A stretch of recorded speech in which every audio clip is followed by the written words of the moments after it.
ነቅሎ ስለመውጣትን ስንነጋገር ነቅሎ ስለመውጣት አብረን ተምረናል እና መውጣትና መውረስ ነው ያለውና ለመውረስ መውጣት ግዴታ ነው። ካልተወለደ ሰው እንደማያድግ ሁሉ ካልወጣ መውረስ ሰው አይችልም። ስለዚህ መውጣት አለብን አለንና የአዲስ ኪዳን መውጣትና የብሉይ ኪዳን መውጣትን አየን። የምታስታውሱ ከሆነ ለሌላችሁት ግን ትንሽ ነካካለሁ። እግዚአብሔር የተለየ ሕዝብ ብሎ በዘጸአት ምዕራፍ 19 ቁጥር 5 ላይ ለኔ የሆነ የተለየ ሕዝብ ትሆነልኛለህ ያለው ከአብርሃም መውጣት የጀመረው ሕዝብ ነው። ምዕራፍ 12 ላይ መውጣት የጀመረው እና ከምዕራፍ 12 ላይ መውጣት የአብርሃም መውጣት ከሀገር እስከ አባት ቤት ነው። ከሀገር ከዘመድ ከአባት ቤት ወጣ ነው። እንዳየነው አካላዊ የሚታይ መውጣት ነበር። የዘጸአትም መጽሐፍ አካላዊ የሆነ መውጣት ነው፣ ግን መንፈሳዊ የሆነ መውጣትም ነበረው። ደግሞ ከልባቸው ነበር። ከብዙ ነገር ከኖሩበት 400 ዓመት ማለት ስንት ትውልድ እንደሆነ ገምተናልና ያ ሁሉ ትውልድ የኖረበት ባህል የበላው ምናምንና ትዝ የሚላቸው እሱ ነው። እና እኛ ግብጽ ሆነን ቢሆን ኖሮ እንደዚህ ምን በላው ምግብ የኖርነው ኖሮ ምናምን እያሉ ያነሱት ነበርና እግዚአብሔር አጭሩን መንገድ ያስረዘመበት ምክንያት ያንን ለማውጣት ትክክለኛ መውጣት። በእግራቸው ወጥተዋል፣ በአካላቸው ወጥተዋል፣ ግን በልባቸው አልወጡም። ስለዚህ ይታገላል። አሁንም በአዲስ ኪዳንም መንፈስ ቅዱስ የሚታገለን ይህንን ነው። መተናል እኮ ቸርች ነው እኮ ያለው፣ እያገለገለን ነው ያለው፣ ግን ያልወጣንበት ብዙ ነገር አለ እና እንድንወጣ ነው ዛሬ የሚታገለን። ከወጣን በየቀኑ በክርስቶስ ኢየሱስ ባለው የክብር ስራ የምንወርሰው በጣም ብዙ ነገር ነው። ለዚህ ነው እኮ በየቀኑ ነው የምናድገው፣ በየቀኑ ነው የምንለወጠው የምንለው እኮ ለዚህ ነው። በየቀኑ መውጣት ስንወጣ እንወርሳለን። እግዚአብሔር በመንፈሱ ያዘጋጀልን፣ እግዚአብሔር በክርስቶስ ኢየሱስ የሞትና የትንሣኤ ስራ ያዘጋጀልን መንፈሳዊ በረከቶች አሉ። እነዛም በረከቶች ለመውረስ በየቀኑ መውጣት አለብን እና የመውጣትን ፕሮሰስ በአብዛኛው እግዚአብሔር ሁሉን አዘጋጅቶ ጨርሷል። ጌታ ኢየሱስ ክርስቶስ ተፈጸመ ሲል የምር ነው እሱ ነገር። ያልተፈጸመ የአቅም እጥረት ምናምን ሊኖርብን አይገባም። ሁሉ ነገር አልቆልናል። ግን በየቀኑ ወደ ማደግ ወደ ሙላቱ እደጉ፣ ወደ ብቃቱ ብሰሉ እደጉ በየቀኑ የምንባለው መጽሐፍ ቅዱስ አዲስ ኪዳን ማደጋችንን ነው የሚጨቃጨቀው። ያላደገ ሰው የሆነ ቦታ ላይ የቆመ ሰው በድሮ ትዝታ ነው የሚኖረው። ድሮ ይጾመው፣ ድሮ ያገለገለው፣ ድሮ እንትን ምናምን እና እሱ ስለተበላሸ ዓለሙን ሁሉ የተበላሸ አድርጎ ይቆጥረዋል። የሚገርማችሁ ነገር እንደኛ ባለጢሙ አባባ ጺማቸው ረጅም ነው። ምግብ ሲበሉ ይዝረከረክባቸዋል ሲል ምግቡ ተጠራቅሞ ይሸታቸዋል። እና ግን እሳቸው በገቡበት ቦታ ሁሉ ይሸታቸዋል። ሰው ሁሉ ነው የሚሸታቸው። ይሄኛው ይሸታል እንዴ ነው፣ እቺኛውም ትሸታ። ዓለሙ በሙሉ ገምቶ የለ እንዴ ያሉ። ግን ችግርየው ያለው እዚህ ጋር ነው ያለው። እና ሰው የሚገርማችሁ ነገር ሲበላሽበት ዓለሙን በሙሉ ያበላሻል። የሰውን ነገር ሁሉ ያበላሻል። የሰው ነገር እኮ አልተበላሸም፣ እሱ ጋር ያለው ብልሽት እና ማደግ ያቆመ ሰው በነገራችን ላይ ሁሉ ዓለሙ ብልሹ ነው የሚሆንበት። ምንም ንጹህ ሕሊና የለውም፣ ንጹህ አእምሮ የለውም፣ ንጹህ አይን የለውም፣ ይበላሽበታል። እና በየቀኑ ይሄ መንፈሳዊ ዓለም በየቀኑ ምናድግበት ነው። ማቆሚያ የለውም ነፍሳችን ከስጋችን እስክትለይ ድረስ። ያን ደግሞ ትውታን ካልሆንን በስተቀር አሁን ለምሳሌ ሆዳችን ቁርስ ላይ በጣም ከጠገበ ምሳ ምን በላ አይመስለንም። ራትም ወይ 3 ቀን በኋላ ይመስለኛል ብለን ግን ያው ሰራተኞች ውስጥ ስላሉ ሰራተኞቹ ሰርተው ምናምን ሲጨራረሱ ይርበናል። ጤነኛ ከሆነ ጤና ካልሆነን ግን ይዘጋናል። ዝግጠር ጠግብ ያለው ነው። መቼ እኔ በለሽ ከትናንት ወዲያ ይመስለኛል በሽታ ነው። ጤነኛ ከሆነ እንራባለን። የሚያድግ ሰው ረሃብተኛ ነው። በየቀኑ ይራባል። የእግዚአብሔርን ቃል ይበለዋል፣ ዳይጀስት ያደርጋል፣ ይበለዋል። ጤናው የተጠመጣጠነ ሰውነት ይኖረዋል። ጉድለት ሲኖረው ግን አንድ አካሉ ይረዝምና አንድ አካሉ ያድጋል። ወይ ጭንቅላ የእግዚአብሔር ቃል ስለማያውቁ ነው ይላል። ቁጭ ብሎ ዝም ብሎ ሲያነብ ብቻ ከርመዋል ማለት። ጸሎት ስለማንጸልይ ነው። ልሳኗን ተመልከቱ እስቲ። ያላደገ ልሳን በአንድ በኩል ማደግ። ለዚህ ነው ጠዋትም ስንጸልይ ነበር ሐዋርያው ጳውሎስ ለጢሞቴዎስ በነገር ሁሉ ማደግህ ቤት አቅጣጫ በነገር ሁሉ ኢየሱስ ጌታ ነው።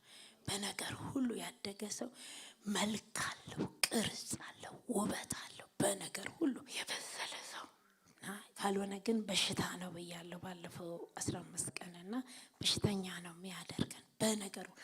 እግዚአብሔር ቤት ስንመጣ የሚገርማችሁ ነገር በነገር ሁሉ የሰለሞን ጥበብ እኮ ከየትም የመጣ ጥበብ አይደለም።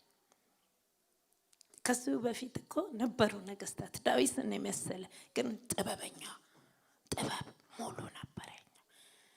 ሳኦልም ነበር እኮ ግን ጥበብ ተብሎ የተጻፈው ለሰለሞን በነገር ሁሉ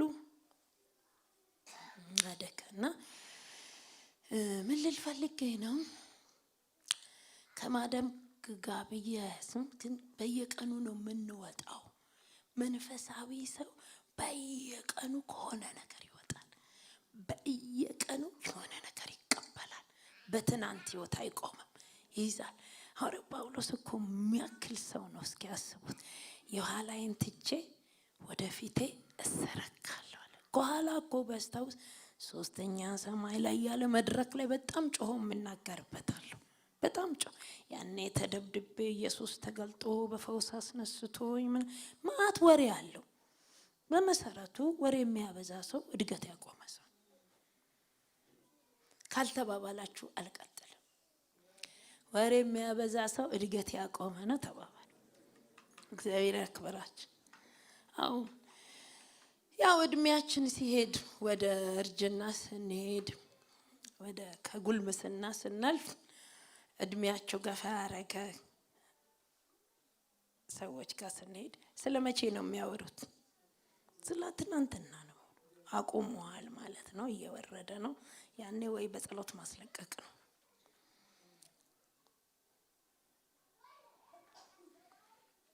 አዳዲስ ነገር አለው ጌታ። አዳዲስ ነገር ብቁ ጌታ። በጣም የሚገርማችሁ ብቁ የሚያደርግ ጌታ። ሙሴ አላቆመም በ120 ዓመቱ። የሚገርማችሁ ነገር አላቆመም ነው የሚለው። ከእግዚአብሔር ጋር ተተላለፈና ነው እንጂ እኮ አቁሞ አይደለም። በ120 ዓመቱ ያድግ ነበር። እና ደግሞ በጣም የሚደንቃችሁ እኮ ነገር ልጅ እንደሆነ የምታገኙት እየሮጠ ምንድን ነበር ያልከኝ? ይሄንን ላድርግ አታድርገው። እሺ እንዳላችሁ አታድርገው ስላለኝ ምንም በጣም አዝናለሁ። ሂድና ጠይቅ። እንትን ማድረግ ይቻላል? አዎ ይቻላል። እንዳላችሁ ይቻላል ብሏቸዋል። ደመናው ደግሞ መጥቶ ቁጭ ይላል። ደመናው ቁጭ ይልና ቁጭ ሲል ሙሴ ባሉ እንግዲህ እንውጣ ቢል ውርደት ነው። የለም እንደሱ ሙሴ ጋር የሚገርማችሁ ትንሽ ልጅ ነው። በ100 ምናምን ዓመቱ በ120 ላይ ነው እንደ ከዛ በፊት በሙሉ ብታዩት ትንሽ ነው። እየተሯሯጠ 120 ዓመት ሆነ። እኛ በ5 ዓመት ውስጥ መሯሯጥ አቁመናል። ቸርች መተን በእንትኑ ጥቅስ ምክንያት እንትኑ ነው በእንትን ማስተር ሴንስ ስራ በመጽሐፍ ቅዱስ ትምህርት ቤት ላይ በኤችዲ መጀመሪያው በኤችዲ በሁለተኛው አንድ አስተማሪ ነበር። ድርጅት ኤፍሬም ይላል መጽሐፍ ቅዱስ። ኤፍሬም ሳይበስል ያረረ ቂጣ ሁላችሁም ታውቃላችሁ። ቂጣ ካላገላበጣችሁት ተስፋ የለውም። ማረር ነው። ከላይ ሌት ነው፣ ከታች ያራል። ከጥቅም ውጪ ማንም አይበላው። በነገራችን ላይ በቤታችን በኑሯችን በትዳር በወንድም ምናምን የማያድግ ክርስቲያን የተበላሸ ቂጣ ነው። ምንድን ነው ወደዛ ይነዳኛል ብታው። ስለዚህ ከተበላሸ ቂጣነት አገልጋይነት በተለይ አገልጋይ ካረረ እግዚአብሔር ካላስወገደ ደግሞ ችግር ነው ብታዩ፣ በጣም ችግር ነው አገልጋይ ሲያረጅ። ስለዚህ አገልጋይ ሁሉ ጊዜ አለማወቁን ማወቅ ማለት ትሁት ለመሆን አስቦ ምናምን እኮ አይደለም። የእውነት ነው ማናውቀው ስል የእውነት ነው እኮ ማናውቀው። በቃ ተላልከን ነው የምንጨርሰው ብታይ እድሜ 40 50 60 70 ዓመት እግዚአብሔርን እያገለገለን ግን አናውቅ። አሁን እኔ ስለናንተ አሁን ስለኔ ምን እያሰብኝ አንዳንዶቻችሁ ስታስጠላ ምናምን ትላ፣ አንዳንዶቻችሁ ስታምርት፣ አንዳንዶቻችሁ ይሄን ቃላት ተተውም፣ አንዳንዶቻችሁ ቢጋጊ ምናምን በምን አውቃችኋለሁ? አላውቃችሁም። የሚያውቃችሁ እሱ ብቻ። አንዳንዶቻችሁ ሀዝናችሁን የመጣችሁ፣ አንዳንዶቻችሁ ተደስታችሁን የመጣችሁ፣ አንዳንድ ምን በምን እንደመጣችሁ ነው ሊናገራችሁ የሚችለው። ስለዚህ ጠዋት እግዚአብሔር ይህንን ህዝብን ተናገር ማለት መቻል አለብን። ዘማሪም ስንሆን ነው በነገራችን ምናምን አያወጣም ብታይ እኛ ጋር አያወጣም። እዚህ የሚያዋጣው በመንፈስ መሆን ብቻ ወገኖች፣ እውነቴን ነው የምነግራችሁ። ጸሎት መሪም ብትሆኑ ልሳን መደርደርም አያዋጣንም ብታይ። አናውቅም ስላችሁ አናውቅም። ስለዚህ እግዚአብሔር ቤት ጋር ስንመጣ በጣም ጨዋ መሆን መቻል አለብን ብታይ። መውጣት መውረስ በመንፈስ መውጣት፣ አዲስ ኪዳን ማደግህ በነገር ሁሉ ይሁን። እሺ በነገር ሁሉ መሪ ነው፣ የቤተ ክርስቲያን መሪ ነው፣ ሰባኪ ነው፣ የእግዚአብሔር ምስጢር መጋቢ ነው። ስለዚህ በየቀኑ ከሆነ ነገር ወጥተህ የሆነ ነገር መያዝ አለብህ፣ ከሆነ ነገር ወጥተህ የሆነ ነገር መያዝ አለብህ። መውጣት። ስለዚህ ሁሉ ቀን ደግሞ መውጣት ስር ነቀል መውጣት ይጠይቃል። ባለፈው ዘጸአት ላይ ስር ነቅለው አልወጡም፣ ስር አልነቀሉም። ስለዚህ መንገድ ላይ ይነጫነጫሉ፣ ይበሳጫሉ፣ ይሳደባሉ። ድንጋይ ደግሞ ከእጃቸው ያወጡ። ሁሉ ጊዜ ያልወጣ ሰው ሁሉ ጊዜ እጁ ላይ ድንጋይ ነው ያለው። የወጣ ሰው ሁሉ ጊዜ እጁ ላይ በገና ነው ያለው። ያልወጣ ሰው ሁሉ ጊዜ በጠላት የተያዘ በሆነ ክፋት የተያዘ ሰው ሁሉ ጊዜ ጦረኛ ነው። የወጣ ሰው መንፈሱ ያገኘው ሰው ሁሉ ጊዜ በገና አሳራፊ ነው። የሚገርማችሁ ቤቱ ሲገባ አሳራፊ። አንዳንድ ልጅ መከራ ነው ለወላጁ፣ አንዳንድ ልጅ ደግሞ በረከት ነው ለወላጁ። አንዳንድ ልጅ ላሳዳጊው እንኳን አሳደግኩት እንኳን ዋጋ ከፈልኩበት ይላል። አንዳንዱ ደግሞ ይባላል። ቸርችም እንደዛው እና ስለነቀል አብርሃም ከሀገር ከዘመድ ከአባት ቤት ነው የወጣው። ኢየሱስ ክርስቶስ በማቴዎስ 16:24 ላይ አወጣጥ ሲናገር ከራሳችሁ ውጡ ነው ያለው። ከራስ በጣም እኮ የአዲስ ኪዳኑ ጥሪ በጣም ከባድ ነው።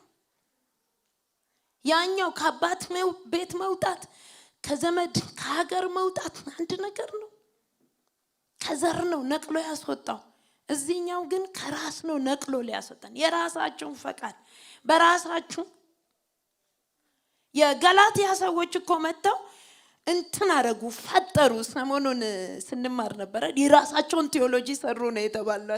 የራስ ልክ ነው፣ ግን ተጨማሪ ነገር ያስፈልጋቸዋል። ሰሩት፣ የሆነ ነገር ሰሩ። በክርስቶስ ኢየሱስ ንጹህ የእምነት የጸጋ ማዳን ድግፍ እንዳይሉ አደረጓቸው። ማን ነው ይህን ትምህርት ያስተማራችሁ? እና ሲስቡት አይሁዳዊነት ቅር እያላቸው ሄደ መሰለኝ። አይሁዳዊነት ሙሉ ለሙሉ ሊተው ማለት ሙሉ ለሙሉ መተው፣ ብዙ ነገር መተው ይጠይቃል። አዲስ ኪዳኑ መተው። ጌታ ኢየሱስ ክርስቶስ ሉቃስ 14:26 ላይ እናቱን አባቱን ልጁን ምናምኑን ያልተወ ለኔ መሆን አይችልም አለ። መተው ያለባቸው አሉ። መተው ራሳችንን እንተዋለን። መቼ? ስንወጣ ማለት ነው። ያን ጊዜ ነው ኃጢአት የሚቀለን እንጂ ኃጢአት ከባድ ነው በጣም። የኃጢአት አስተዳዳሪ ነው የምንሆነው። ማለት ጠዋት ውጣ ከሰዓት ግባ እንላለን። ምን ካልሆነ ከራሳችን ትተን ካልወጣ ያን ጊዜ ነው መውረስ ያለው። በእምነት ስለወጣን እኮ ነው የመንግስቱ ወራሾች ሆነው። እግዚአብሔር ስር ነቀልና እስቲ ያልወጣንበትን ነገሮች ትንሽ እናስብ እስቲ። አንዳንድ ጊዜ እንደ ወግ እንይዛለን። ቤተክርስቲያን ውስጥ አማኝ ሆነን ወጎች አሉን፣ የማንወጣባቸው ወጎች አሉ። ያ የሚይዝን ህይወታችንን የሚይዝ ወጎች። አንድ ጊዜ ለአንዲት እናት ስጸልይ ተቸገርኩኝ። ክብድ ይለኛል ለመጸለይ። ልጸልይላቸው ፈልጋለሁ፣ እኔ ግን ሁሌ እጨነቃለሁ። ጸልይልኝ ባለው አንድ ቀን እጅ በቃ ልገላገል ብዬ ቤታቸው ሄድኩና እየጸለይኩ እያለሁ አሁንም ይጨንቀኛል። ጌታ ሆይ እሳቸው ስንት ጊዜ ሙሉ ለመኑ፣ እኔ መጣሁኝ። ይኸው በቃ እንዲህ አሁን ለመጸለይ እዚህ ሀገር አይደለም እንግዲህ ምን ላድርግ ስለው አይኔ ክርትት ሲል የሳሎናቸው ብፌ ላይ የሆነ ነገር አየሁ። ከዛ ትኩረቴን ሳበኝ። ከዛ እሳቸው እያሉ ብድግ አልኩና ይሄ ምንድነው አልኳቸው። ድንገት ነው ያልኳቸው። ይሄ የእናቴ ማስታወሻ ነው አሉ።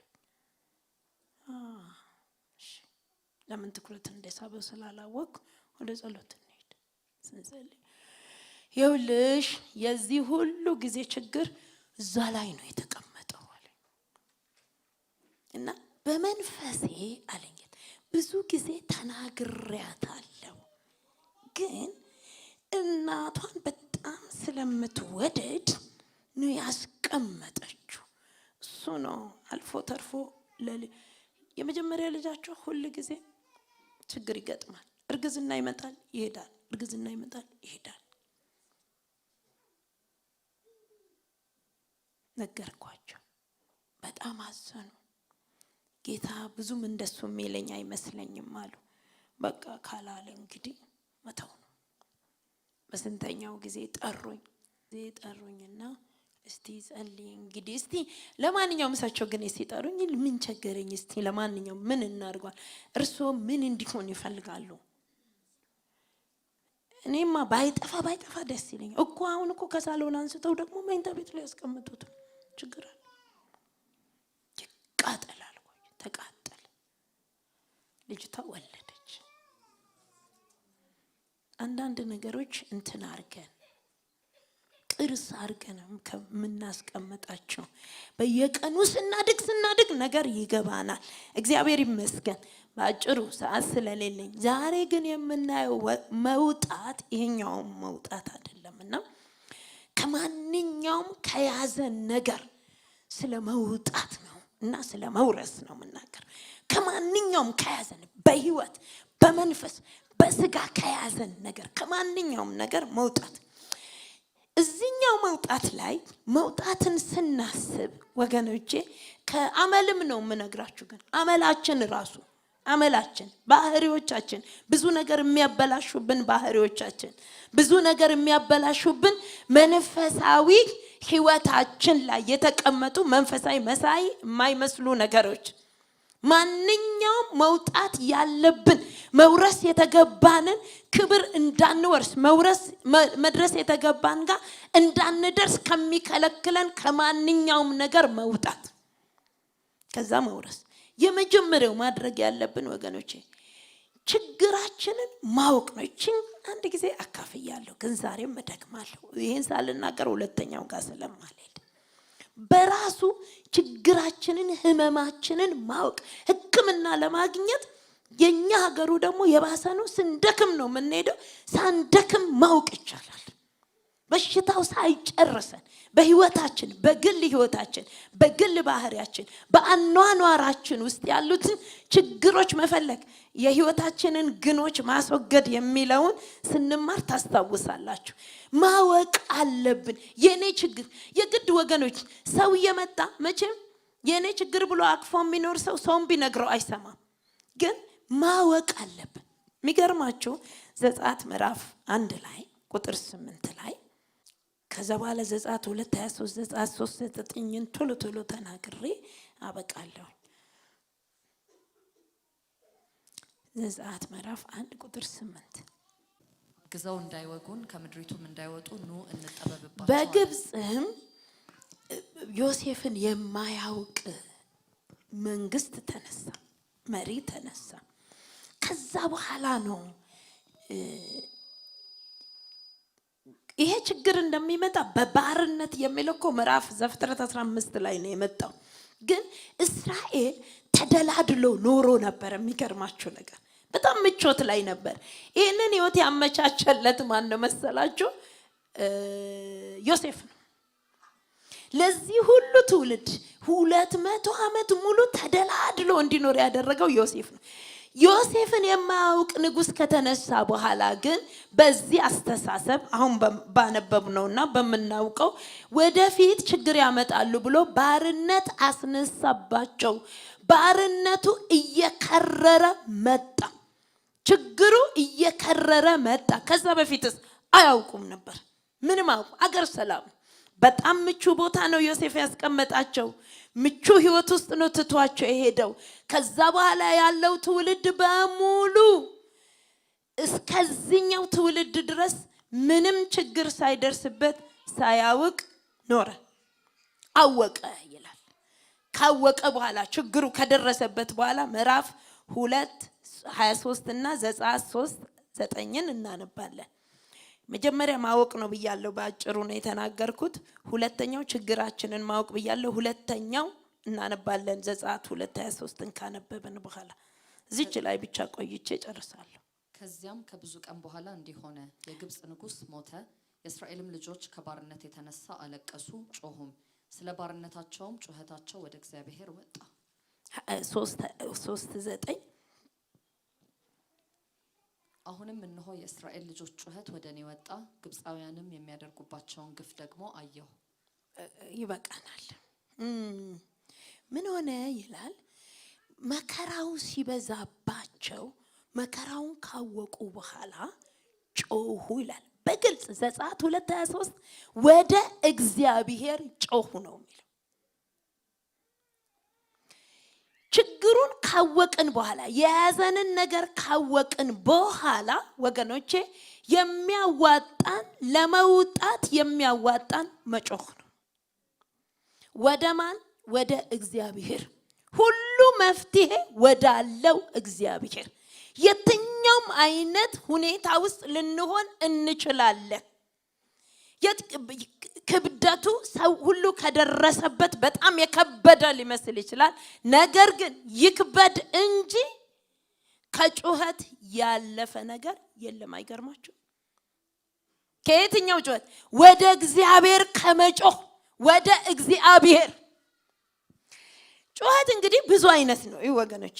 ሰው በተያዘበት በተቸገረበት ነገር ተጎዳው በሚልበት ወደፊትም ሊጎዳኝ ነው በሚልበት ጉዳይ ላይ የሚጮህበት ብዙ አቅጣጫ አለው።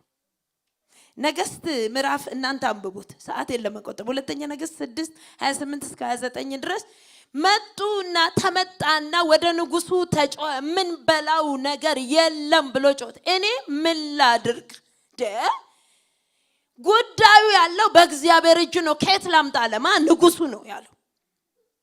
የሀገር መሪ ነው፣ ግን መፍትሄው ካቅሙ በላይ ነው። ሐና ወደ ባሏ ጮኸች።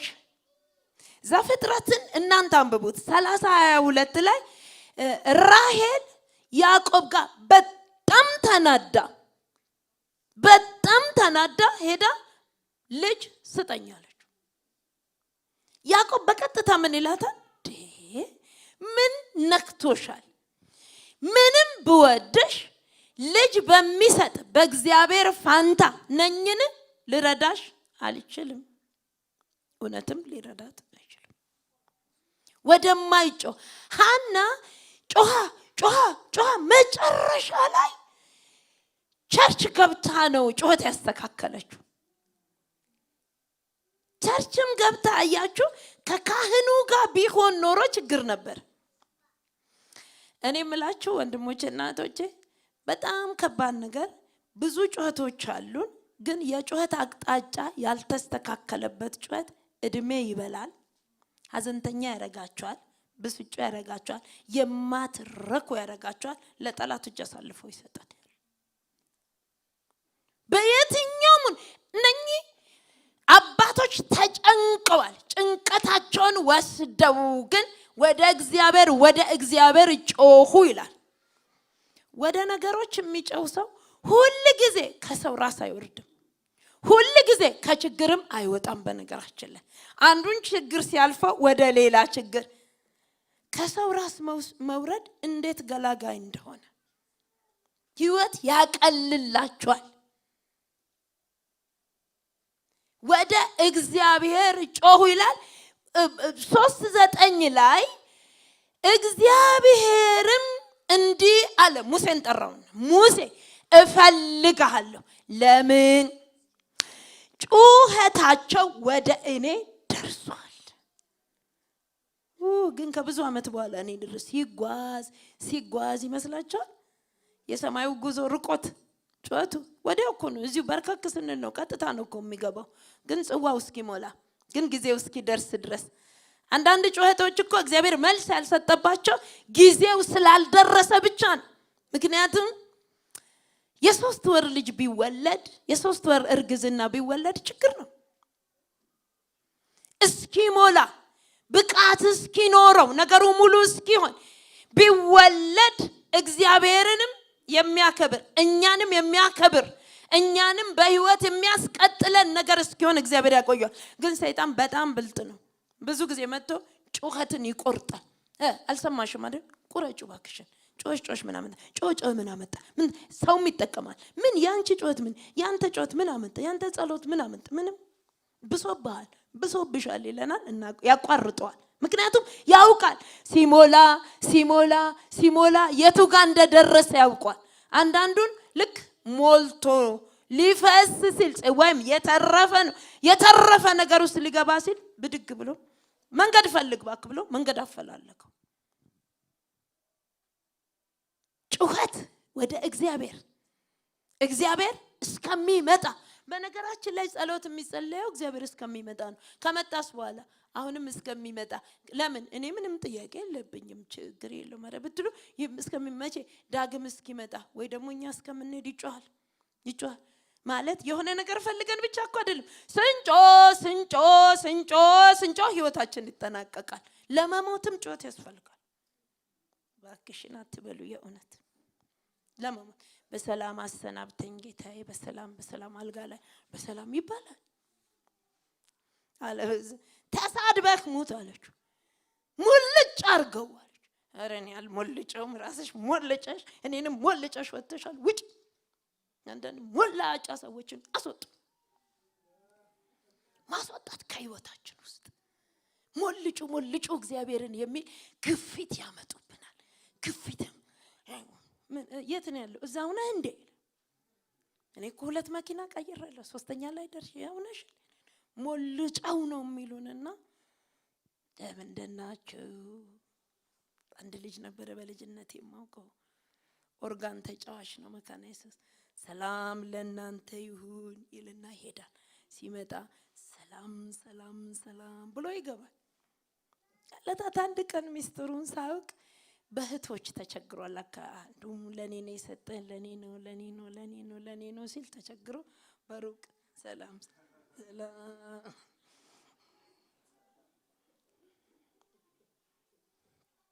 ጣጣ ውስጥ ከምገባ ብሎ ምን ቸገራችሁ? ለምን ጣጣ ህይወታችሁን በሌላ ሰው ምክንያት ለምን ጣጣ ውስጥ ትከታላችሁ? እስቲ ንገሩኝ ወገኖች።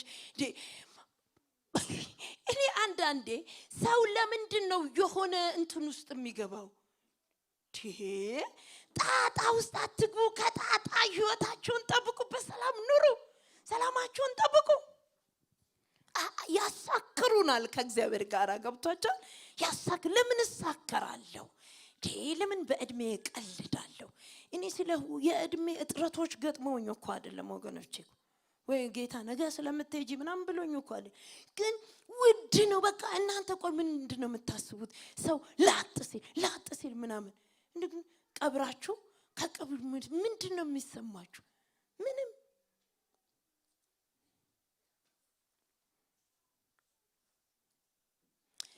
መጮህ ወደ ማን? ወደ እግዚአብሔር ኤርምያስን መጣና ለሁለተኛ ጊዜ ወደ ወይኒ ግዞት ቤት መጥቶ ኤርምያስ አቤት እንዳትሳሳት ማለት ወደ እኔ አይደለሁ ያስጀመርኩ? እኔ ነኝ አይደል ያስጀመርኩ? እነ ፓስተር እንትና ናቸው እንደ ያስጀመሩ ናቸው እንደ እነ ካህነ ምናምን ወደ እኔ ሃሌሉያ። በነገራችን ላይ አሁን እዚህ ቤት እንኳን ያለ ነው እኮ ምን አይነት ከባባር ችግር እንደያዝን እግዚአብሔር ወደ እኔ ሲል እኮ ዓለምን በሙሉ ነው ወደ እኔ ሁላችንም ብትሉት በአንድ ቀን በአንድ ደቂቃ ትችለና እችላችኋለሁ። ሃሌሉያ። የሚችል ሁለት ሰዎች 10 ሚሊዮን ጠያቂና 10,000 ጠያቂ አንድ ቤት አንድ ቸርች ጎን ለጎን ተንበረከኩ። ጓደኛ ማቾች ናቸው። ጌታ 10,000 እንድትሰጠኝ ፈልግ 10 ሚሊዮን ከዛ ሲሰማ 10,000 ኔትወርኩን ልቀቅ በእናት እኔ ልጠይቅና ልስጥኸው። ኔትወርክ የማይጨናነቅበት ጌታ 10 ሚሊዮኑን ይሰ 10 ብርም ይሰማው እነኛ 10 ብር ምናምን እኔ 7ኛ ክፍል ላይ የጠየቅኩት ብር 20 ብር ነበር። 20 ብር በጣም ጥሩ ዋጋ ነበረው። ጌታ ኢየሱስ ሆይ እባክህ ጋሼ 20 ብር እንዲሰጠኝ በቃ 20 ብር ብቻ ነው። የእውነት ነው ማለት የወላጆች ቀን ነው። እነሱ ሲመጡ ይሄን አትቢ ይሄን ግዢ ምናምን ጣጣም አይበዛበት 20 ብር እነጋሽ ሳይመጡ ትምህርት ቤት እኔ በራሴ ከጓደኞቼ ጋር ኮካውን ምናምን መገዛ ሸዋ ዳቦ ቤት አጠገባችን ነው። አንድ የሚጋግሩት ብስኩት አለ። ከዛም መግዛት እንፈልግ። የወላጆች ቀን በጣም የደስታ ቀን ነው። በቃ በጣም በቃ ደግሞ እንትንም አለ የሚታይ ነገር ምናምን እያልኩ ያለው ጧት ጋሽ ተነሳን። ገነት አቤት ብር ብሰጥሽ ዛሬ ምን ይሰማሽ? ነይ ብር ነው የምሰጥሽ። ጓደኞቼም 20 ብር ይዘው መጡ። አጋጨንና አበርንበት። ወደ እኔ ጩህ። እኔ ካለ 20 ብርም አለ 20 ሚሊዮንም አለ 20 ቢሊዮንም አለ። ሙሉ ነው ብታዩ። ፈውስ አለ፣ ጤና አለ፣ ሰላም አለ። የማይፈታ ነገር የለም እሱ ጋር ወገኖች። እኔ ልጆች ድሮ እነ እስራኤል ከኋላ ከመኪና ጉድም ማሚ ኧረ አትጮሁብኝ እላቸዋለሁ። ሶስቱም ሲንጫጩ አትጮሁብኝ ተራ በተራ ተናገሩ ይላል። የሶስት ልጅ ጩኸት ይረብሻል። የ30 ቢሊዮን ምናምኑ እኮ አይረብሹም ሁሉንም።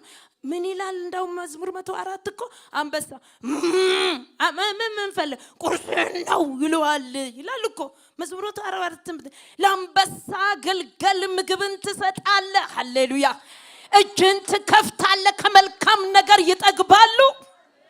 መልካም ነገር የእግዚአብሔር እጅ መልካም ነገር የሚያጠግብ እጅ። የማንም ተደጋፊ አትሁኑ። የማንም ጥገኛ አትሁኑ። የሰማይ የምድር ጥገኛ አትሁኑ። የአምላካችን የእግዚአብሔር ሉዓላዊ አምላክ ሁሉ ያለው ኤል ሻዳይ ይባላል።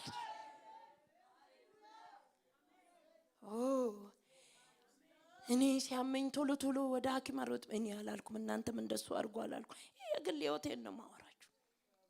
ቶሎ ብዬ ዶክተር ነገር ሐኪም ቤት ታስኬዳለች።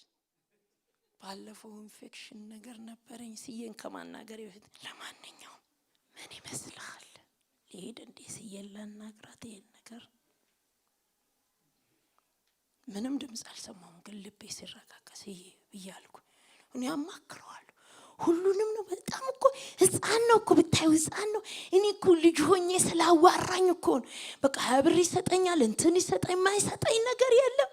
ሙሉ ያውን ወደ እርሱ መጮህ። ስለዚህ የማንም ጥገኛ አይደለም፣ የምንም ጥገኛ አይደለም። ስላልዘነበ ወዮ ጉዴ አልልም።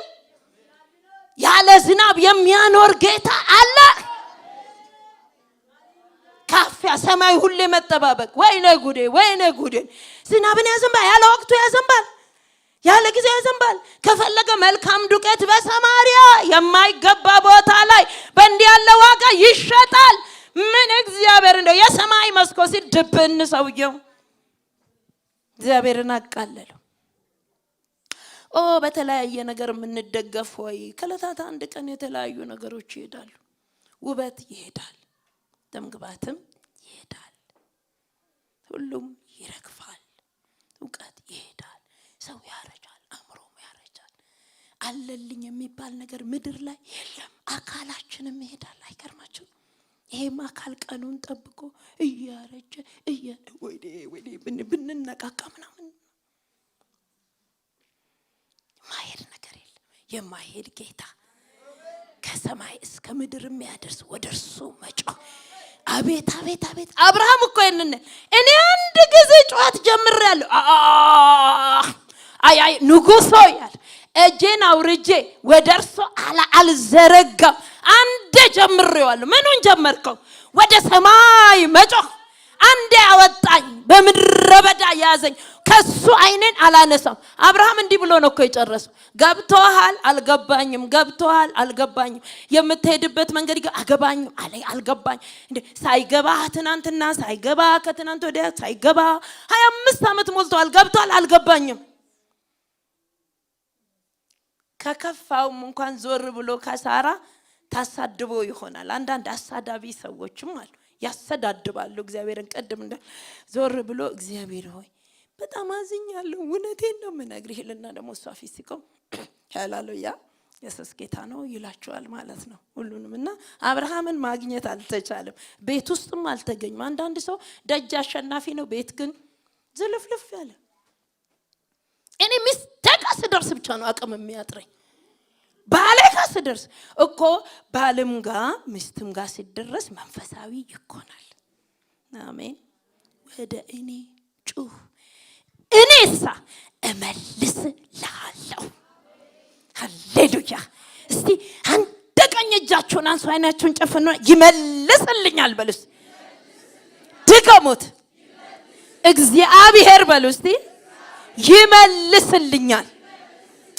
አሜን። ይመልሳል። እመልስልሃለሁ።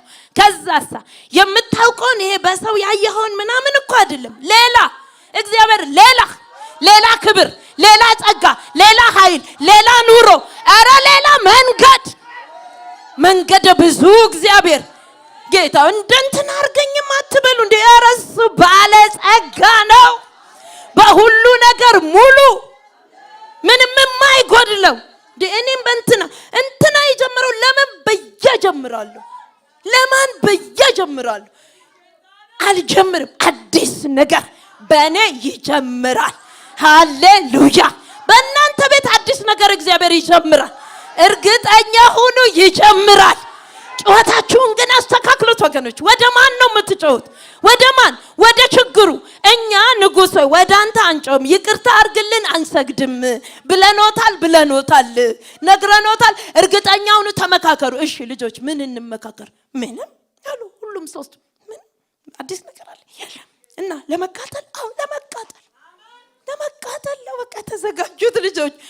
አንዱ ለሶስት አራተኛው እሳት ውስጥ ጫፉም ላይ እኮ አልመጣም እኮ ግብት አሉና መነጽር ቢያስተካክሉ ንጉሱ ሹማምንቶች እስቲ ቆይ የርቀት የቅርበት የለም፣ ምንም የለም። አራት ሰው ሁላችሁም እርግጠኛ ናቸው። ሚኒስቴሮቹ በሙሉ እርግጠኞች ነን። ለዚህ አምላክ ይሰገዳሉ። በእኔና በእናንተ የሚሰገድለት አምላክ እግዚአብሔር አለ። እግዚአብሔር እንጀራ አለው። ነው ኢትዮጵያ ችግር ብሎ አታውሩ ወገኖቼ። ለኔና ለእናንተ ይፈጥራል። እግዚአብሔር ፈጣሪ ነው። ወይኔ ተክዷል እኮ በብዙ መልኩ እኮ እግዚአብሔር ተክዷል።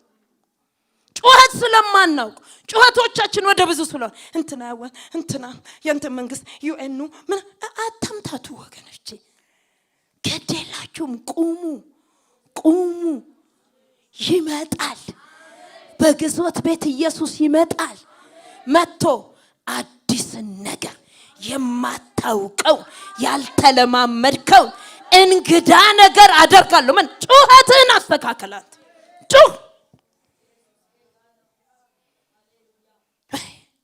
ቲክቶክ፣ ዩቲዩብ ገደለን እኮ ወገኖች፣ ገደለን።